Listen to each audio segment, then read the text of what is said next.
Hello guys and welcome back to TNT Madness. Today we're going to be talking about sugarcane farms and specifically the efficiency of them, how viable they are in terms of what value you get out of them and how much money you can make on a faction server when you're selling sugarcane compared to other farms, especially at the start of a game or at the near the end of it, depending on what stage you're at and how good they are at farming. So at the start of a game, when you are first starting out on a faction server, sugarcane farms are the undeniable king of farms because they're so easy to farm. They take next to no time to make. You can fit them in almost anywhere, and they don't take up that much space either. They're just a really good farm to make. The only downside is you can't AFK them, but the amount of money that you make from manually harvesting them over something like an AFK farm of a cactus farm, the time it would take you to make a half decent sugarcane farm would well over get you much more money than you would from a cactus farm. And to even make the same amount of money, you'd have to AFK for hours and hours and hours, probably more than 24 with a cactus farm, to get the same output that you'd make in one harvest from a sugarcane farm within the same time span. So they are the undeniable king of farms, which no one is arguing about, and that's the real strength of them, is the fact that you can build them at the start of the game, and most people do build them at the start of the game. However, the one major problem that people don't know is which sugarcane farm you should make in terms of space efficiency, how long it takes you to make them, resource efficiency, and then just general efficiency in general. So today we're going to be looking at the normal sugarcane farm and the infamous most efficient sugarcane farm in general. So at this point in Minecraft there is essentially only two viable types of sugarcane farms, or two general type of sugarcane farms. You've got your straight on one, which is very easy pattern to memorize, and then you've got what people just call the efficient sugarcane farm. So these two farms are really similar, but however I feel like this one is far superior than the other one, and it's for more reasons than just the fact that you can fit more sugarcane in the same amount of space. So the fact is, on this one is we have an 8x8 area here and an 8x8 area here, and the one thing that most people would say if you've already seen this farm is of course that this one has got more sugarcane per block, as this area here has 45 sugarcane per block and this one over here has 40 sugarcane per block. However, because of the way that this setup is done, there are a few blocks along here that actually aren't placeable for sugarcane unless you place an extra water, like let's say here. However, once you make the sugarcane farm a lot bigger, the efficiency increases by quite a large amount. So like for the moment it is 12.5% of an increase from 40 to 45, but if you did it on a much larger scale, like let's say a 64x64 area, you'd get an efficiency of something around 20%. So the other main thing that people talk about with these farms is the fact that this one is generally easier to make than this one, or faster to make.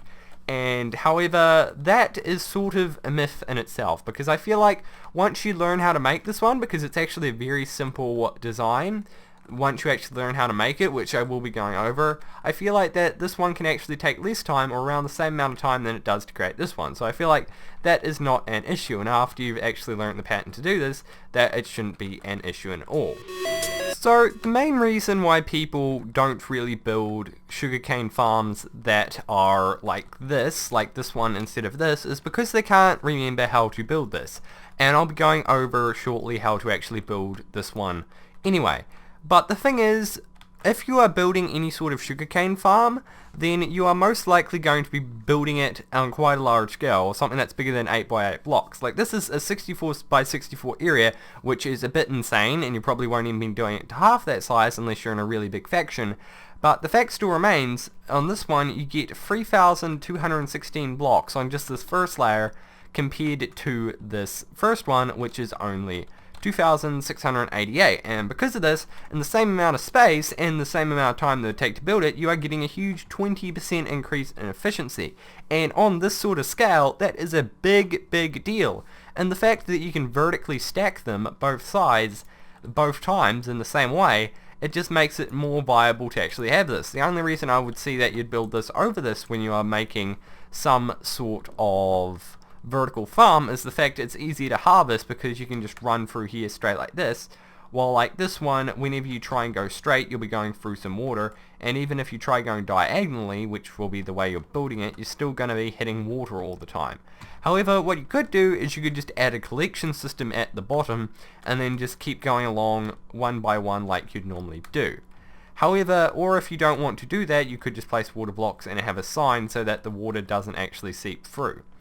But that's the only real reason I can see that you can make that. So now that we've looked at all the actual ways that this is much better than this, I'm going to be showing you how to build it. And don't worry if you are still building these sugarcane farms. I make the same mistake. I normally like to prefer to build the most efficient version, but it's just you normally forget how to build it. So if you do forget, then you can just go back to this video, and don't worry, I've even made this mistake on my latest video, which will be episode 2, which will be coming out later on in the week if you are watching this video when it comes out. But anyway, now on to the tutorial.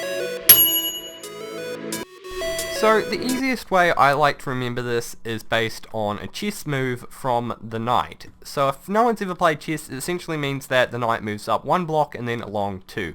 It's some sort of adjacent move. So the way we normally build this is you just want to place down your first water block. So let's say we place it here, if I didn't break that, is you'd place your first water block and then you'd go ahead and fill in the area around it, and then place water in the adjacent spots like so. However, this does change slightly after you've placed the first one, as you'll be doing the first 4 adjacent like this. So the main pattern that you will be doing when you're building this is you will be building it diagonally by going 1 left and then 2 up. So for this, we would place our next water block here, and then of course our next water block here if we were expanding it sideways. But since we're not doing that, we can just extend it for this one. So this one would go up 2 blocks, would place one here. Then we would go up another 2 blocks and place another one here. And as you can see, this makes it line up with this one like so. So then with this one you do it the same way, but however what happens here is when we're not going straight ahead, we just want to essentially reverse it by going 2 and then 1. And since we can't place block there, we essentially just keep going up forward like so. So we'd place one along here. So we'd essentially do it the same way like that. So that's the main way that you can remember doing it, as I find that is the easiest way for me to remember. However, there is a different way to remember it instead of doing that. So here you just place sugarcane on every available spot that you could, except in some places like here and here. However, the other way to remember it is to place down your first water block, like let's say if we place it in this area here. What you want to do is start there, then go over 4 blocks, 4 glass blocks, and then on the 5th block place water, and then you can keep going ahead and doing that.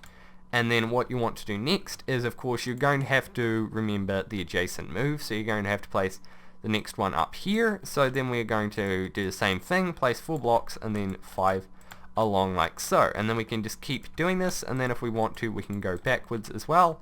And this is the other way that you can remember it. Either way works, and in my opinion both ways are completely viable. So if we place another water block here, we can see that we can also go back on it and get to here, and we get pretty much the exact same pattern, but because we placed our first water block here, it doesn't really matter. So that is how you actually make this, and I just want to show you before I go that this is much faster to build than the other one.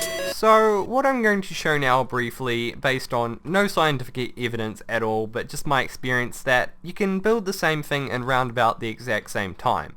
So the general one, what you do for the normal one is you go ahead and place down all your dirt blocks first, or you can build them in layers and just go ahead and place them down really fast if you didn't make as many mistakes as I did, and then go ahead and place your water down.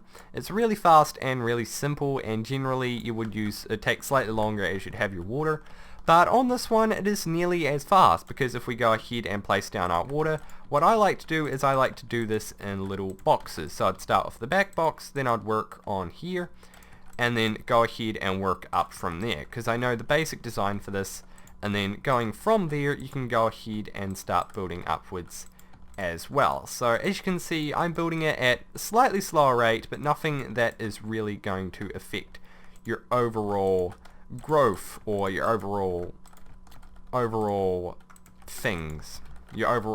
I don't even know what I'm trying to say at this point. but as you can see, I built that. It only took a couple of seconds longer over this one.